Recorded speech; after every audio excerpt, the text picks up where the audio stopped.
Welcome back, everybody, to another exciting episode of Financial Freedom Friday here on Wise Investments Real Estate. I'm Michael Oakes, and with me, as always, is my partner in crime, Paul Rodriguez. Paul, how we doing, sir?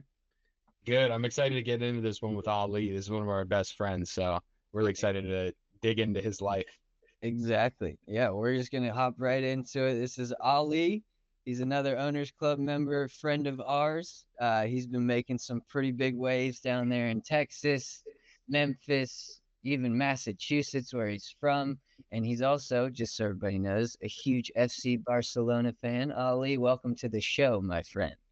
Thank you, boys. Thank you for having me. Always a pleasure to be here. Always a pleasure to talk to you.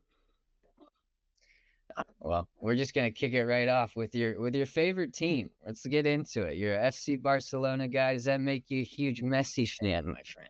Yes, sir. Yes, sir.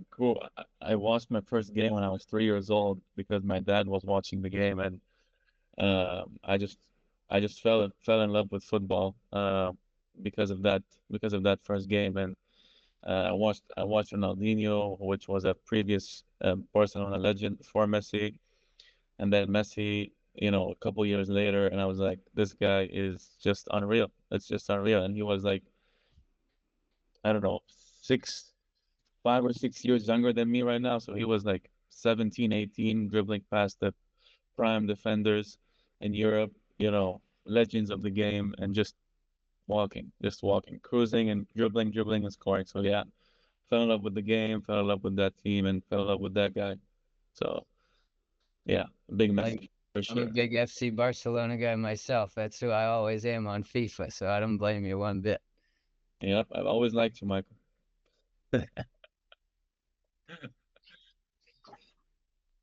Ali, I would love to get to know who you are as a person, past the business. I want to start off who you are as a man, what is your beginning? Let us know who you are at the beginning. Absolutely, brother. Absolutely. So I'm originally from Beirut, Lebanon. I was born and raised there. Um, I did not live in the US I came to the US when I was 21. I graduated college back in Beirut, and I came here for my master's. And I always knew I wanted to come to Boston because my dad used to bring me a lot here. And Boston is just my favorite city here. I love it. Um, so yeah, man, I'm from the Middle East. I grew up in a rough place. I was always like, aiming for something bigger, for a better life, for myself, for my family, for my friends, for everyone around me. So everyone in my family are entrepreneurs, every single one of them.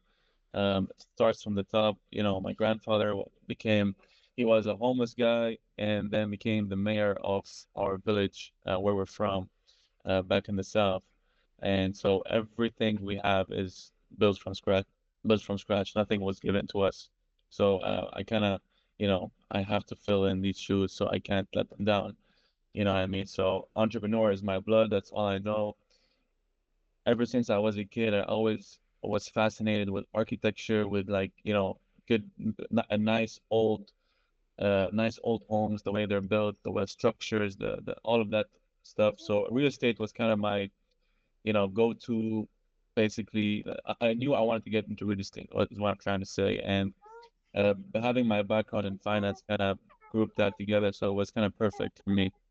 Um, but yeah, man, I'm here now, entrepreneur, real estate, and much it. What's up, So I man? got, I got my co-host here, yeah. Absolutely, absolutely. Welcome to the party. Ali, so you're living in Boston. There's obviously rich sports culture there. Your Oh yeah. love for football and local teams. How do you balance your passion for European football with the rich sports scene in Boston? I know there's a lot of really good basketball, a lot of really good hockey there. How do you balance all of that? Dude, so first of all, timing is very important. Timing in the picture is very important because most of football games are, at night in Europe, so it's afternoon, morning here. So I can watch that, and then at night, I got the Celtics, got the Bruins, I'm not much of a baseball fan, but every now and then I watch a Red Sox game. But yeah, I mean, timing is very important, and most importantly, like, you're watching the game with your friends on the laptop, on your TV or whatever, but later at night you go to a bar, you watch the Celtics, you watch, so it's the ambiance of the city at night kind of helps with that. So I don't. I personally, I'm a guy that says, there's not enough sports to watch. There's always something to do. Always like you can't not watch enough sports. You know what I mean? So you're always looking for something, whether it's basketball, football, hockey, even any kinds of these things. Like street football, street basketball, all that stuff. So whenever I have time, I'm searching for these. So yeah. Yeah, I don't blame you, man. And kind of transitioning from sports, I guess, to now what we do on a daily basis of real estate. Uh-huh. Um, like, where would you say that, especially in sports, like strategy is key. It's the same way for us in real estate, whether you're wholesaling, doing creative finance.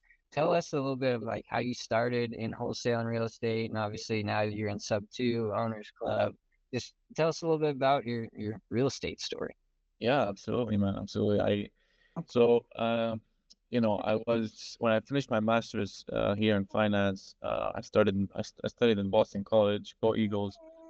Um, I finished and I went on to work in investment bank here in Boston, and I've always kind of was seeing some moments, some ideas about real estate in the company, even though I wasn't involved in the real estate part.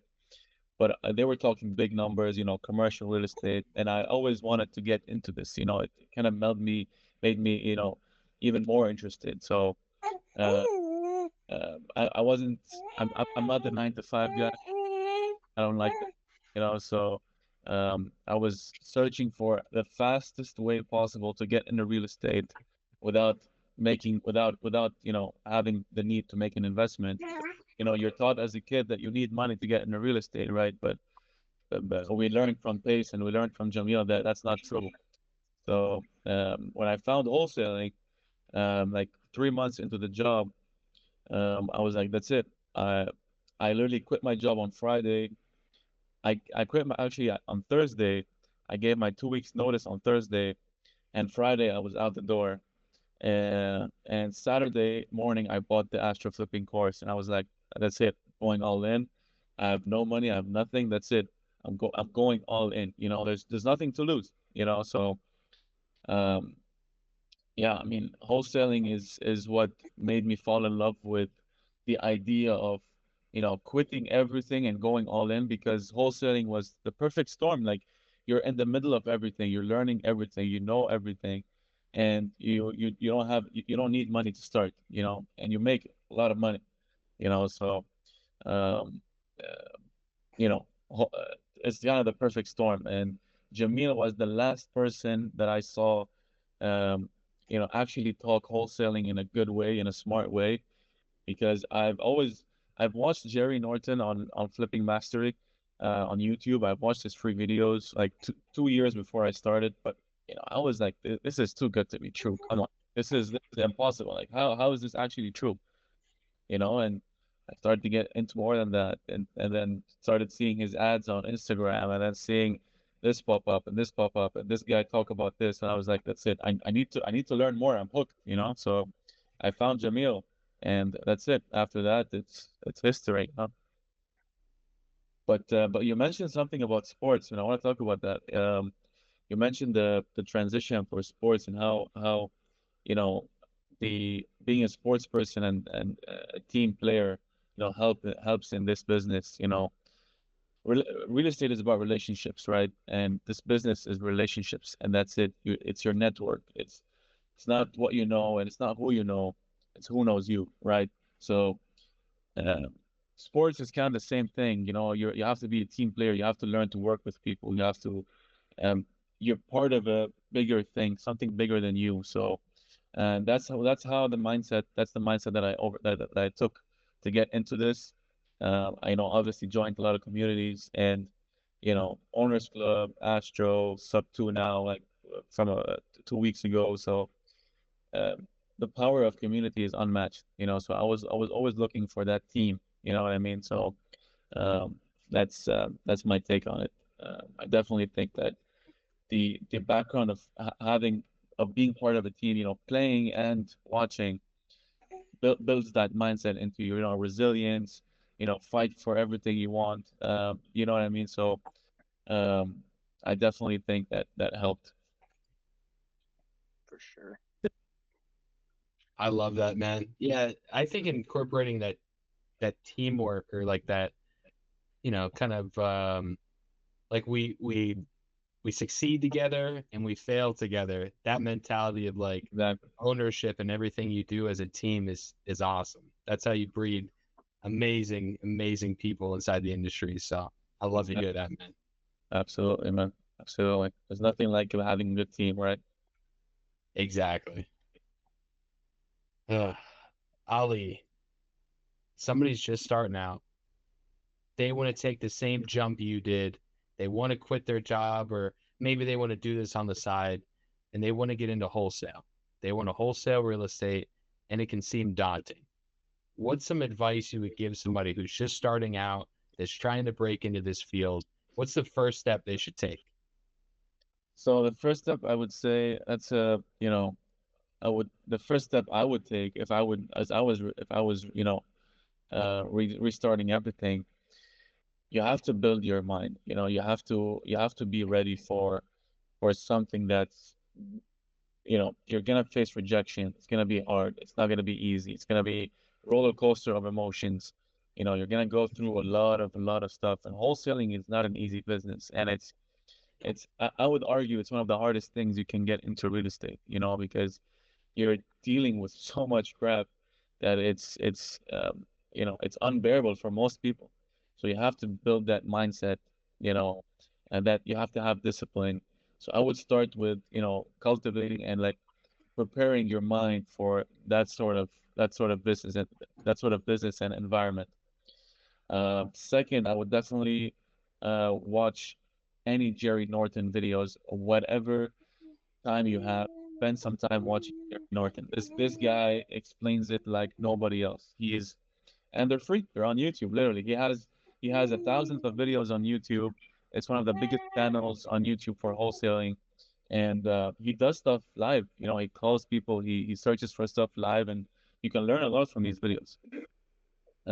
Second of all, I would just go for it.